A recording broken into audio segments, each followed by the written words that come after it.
नमस्कार, कानून की बात में आपका स्वागत है। मैं हूं आशीष भार्गव और मुद्दा शिवसेना बनाम शिवसेना है। यानी शिवसेना में जो दरार हुई, शिवसेना में जो विवाद हुआ, दो धड़ों में शिवसेना बट गई। उद्धव ठाकरे जो शिवसेना की तरफ से मुख्यमंत्री थे महाराष्ट्र के, उनको हटा दिया गया, उनको इस्तीफा देना पड़ा। और एकनाथ शिंदे जो शिवसेना के ही सदस्य हैं, विधायक हैं, वो मुख्यमंत्री वहाँ पर बन गए।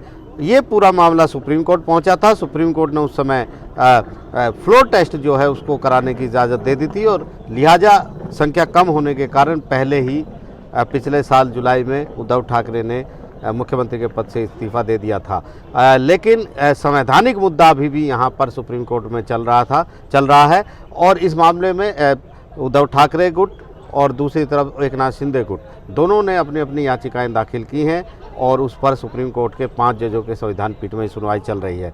लेकिन उसमें उस समय नया मोड़ आया जब जिस फैसले पर ख़ास तौर पर शिंदे गुट भरोसा कर रहा था, नबाम रेबिया फैसला जो 2016 में अरुणाचल के मामले में आया था, जिसमें सुप्रीम कोर्ट के 5 जजों के संविधान पीठ ने कहा था कि अगर स्पीकर के खिलाफ हटाने का कोई नोटिस लंबित है तो वो सदस्यों की अयोग्यता पर फैसला नहीं कर सकता है। और यही मुद्दा शिंदे गुट की तरफ से उठाया गया है। ये डिप्टी स्पीकर जो हैं, जो उस समय महाविकास अघाड़ी सरकार के डिप्टी स्पीकर थे, वो उनकी अयोग्यता पर फैसला नहीं कर सकते थे 16 विधायकों की, क्योंकि उनके खिलाफ पहले ही हटाने का विश्वास प्रस्ताव करते हुए हटाने का नोटिस जारी किया गया था, इसलिए वो नहीं कर सकते।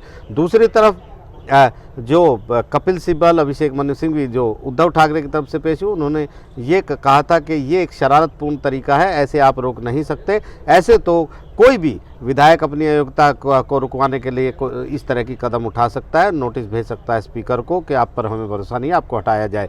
ये बड़ी एक सुनवाई थी और इसमें सुप्रीम कोर्ट ने बड़ी टिप्पणियाँ की थी। कहा था कि एक संवैधानिक संकट, संवैधानिक कठिन मुद्दा है, ये एक पेचीदा मुद्दा है जिस पर वो विचार कर रहे हैं। ख़ास तौर पर नबम रेबिया पर भी सवाल उठाए थे कि ये कैसा फैसला है जो काफ़ी पेचीदगियाँ पैदा करने वाला है, गंभीर परिणाम वाला है, चाहे इस फैसले को लागू करें तो भी और इस फैसले को ना भी लागू करें तो भी।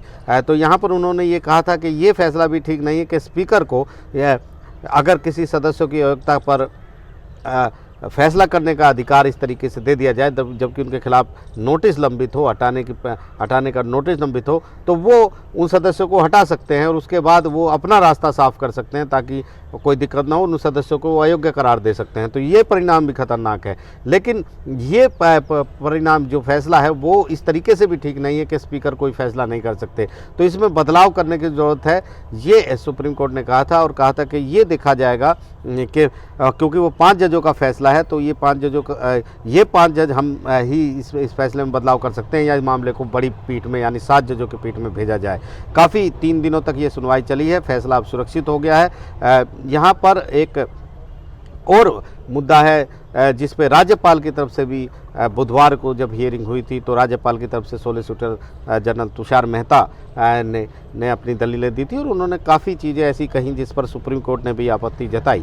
उन्होंने राज्यपाल की तरफ से जब दलीलें देनी शुरू की तो उन्होंने जो बेंच है संविधान पीठ, जिसमें चीफ जस्टिस DY चंद्रचूड़ हैं, जस्टिस MR शाह हैं, जस्टिस कृष्ण मुरारी, जस्टिस हिमा कोहली और जस्टिस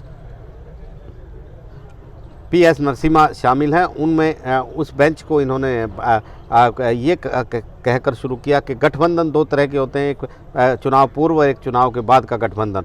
जो चुनाव हुए थे उसमें जो शिवसेना का जो गठबंधन है, जो शिवसेना है, जो जिसकी अगुवाई उद्धव ठाकरे कर रहे थे, उसने BJP के साथ वो गठबंधन किया था और NCP और कांग्रेस उनके खिलाफ चुनाव लड़ा था। और जब आप गठबंधन करके चुनाव लड़ते हैं तो कोई व्यक्ति कोई मतदाता वोट नहीं देते, बल्कि उस पूरी गठबंधन को वोट देते हैं, उनकी सोच को वोट देते हैं। और ऐसे में वो जो उनके जो उनका मैनिफेस्टो होता है उसको वोट दी जाती है, उनके दृष्टिकोण को वोट दी जाती है। लेकिन यहाँ पर उद्धव ठाकरे ने उस नियम को तोड़ दिया। चुनाव के बाद वो उन पार्टियों में के साथ सरकार उन्होंने बना ली जिन पार्टियों के खिलाफ वो चुनाव लड़े थे, यानी कांग्रेस और NCP के साथ। इससे शिवसेना का एक खेमा नाराज़ हो गया और उन्होंने वहाँ पर मना कर दिया कि हम इनके साथ सरकार में गठबंधन में नहीं रहेंगे। तो ये भी कहा कि उस समय हॉर्स ट्रेडिंग की बात चली और अस्तबल का मुखिया यानी उद्धव ठाकरे खुद ही इस तरीके से ऐसे चीज़ों में शामिल हुआ। और इसमें उन्होंने ये भी कहा कि ये अंतरात्मा और साथ साथ जो है वो नैतिकता के तकाजे के विरुद्ध भी है। लेकिन इस पर आपत्ति जताई सुप्रीम कोर्ट ने कहा कि बतौर राज्यपाल आप संवैधानिक पद पर हैं, आप इस तरह की बात नहीं कर सकते, ये राजनीति का मामला है, राजनीतिक अखाड़े में आपको दखल नहीं देना चाहिए, उसमें आपको प्रवेश नहीं करना चाहिए, आप ऐसी बातें नहीं कर सकते जो सिर्फ राजनीति की बात हो।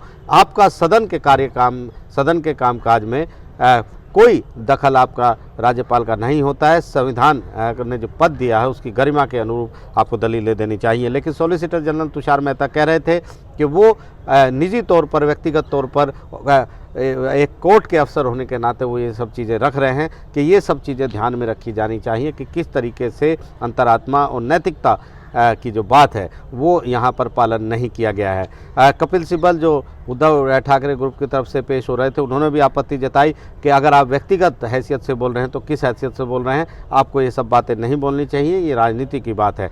इस पर चीफ जस्टिस ने भी सहमति जताई कि उनको सिर्फ वो दलीलें रखनी चाहिए जो दलीलें ज़रूरी है, राजनीति के मामले में उनको दखल नहीं देनी चाहिए। बहरहाल 3 दिन लंबी ये सुनवाई ये ख़त्म हो गई हैं, दलीलें ख़त्म हो गई। सुप्रीम कोर्ट को ये तय करना है कि नबम रेबिया का मामला कि एक बार फिर समीक्षा की ज़रूरत है तो क्या उसे लार्जर बेंच में भेजा जाए, यानी 7 बेंच की जजों की बेंच में भेजा जाए या नहीं। लेकिन सवाल ये है कि जो मामला शिवसेना से उठा है वो एक संवैधानिक मुद्दा है, उस पर फैसला करने में सुप्रीम कोर्ट को बहुत वक्त लगेगा। लेकिन फिलहाल इसका मतलब एक और साफ है कि महाराष्ट्र की राजनीति में जो चल रहा है, जिस तरह से उद्धव ठाकरे को हटाकर एकनाथ शिंदे की सरकार चल रही है, बीजेपी के समर्थन से अब चल रही है, उसमें किसी भी तरह का अभी कोई अड़चन, व्यवधान नहीं होगा और वो चीज़ें अभी ऐसी चलती रहेंगी। सुप्रीम कोर्ट का जब फैसला आएगा एक नई मील का पत्थर साबित होगा देश की राजनीति और जिस तरीके से सदन में कार्रवाई होती है उसके लिए एक बहुत बड़ा फैसला होगा। लेकिन फिलहाल उसका असर